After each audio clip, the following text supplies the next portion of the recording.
যেটা নামছে সেটা ওঠেও, আর যেটা উঠছে সেটা আবার নামেও। যেমন দেখুন এখানে রাস্তাটা নামছে, রাইট? দেখুন নামছে, তো এটা নামছে, আবার ওই রাস্তাটা উঠছেও, এদিকে উঠছে, আবার উঠছে যখন কোনো মানুষ তাকে আবার নেমেও আসতে হবে।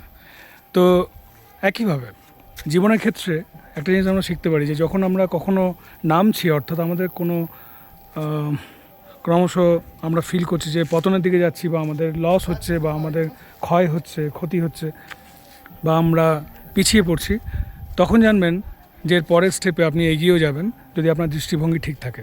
যেমন এটা নামছে,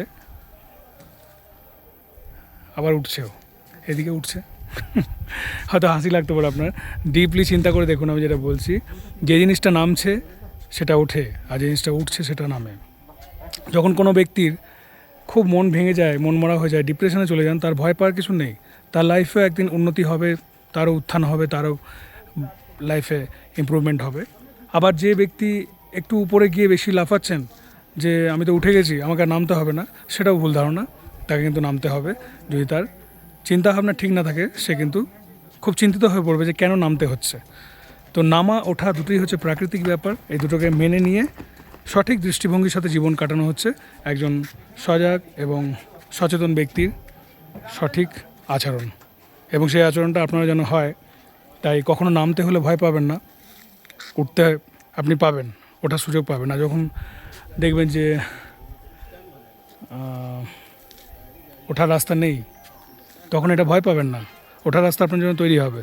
যখন নামার রাস্তা দেখছেন সামনে আছে, তখন নেমে যাবেন, কারণ আবার ওঠার রাস্তা তৈরি হবে।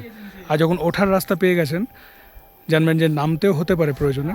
তাই একদম না বেশি ওভার কনফিডেন্ট হবেন, না বেশি অহংকারী, না বেশি উত্তেজিত বা অ্যাংশাস বা উদ্বিগ্ন। সবসময় মেন্টালি প্রিপেয়ার থাকবেন, উঠতে হোক আর নামতে হোক, যেটা করতে হবে সেটা করবেন। আপনি আপনার স্থির বুদ্ধির সাথে, সঠিক চিন্তাভাবনার সাথে ক্রমশ এগোতে থাকবেন, তাতে উঠতে হোক আর নামতে হোক কোনো প্রবলেম নেই, রাইট?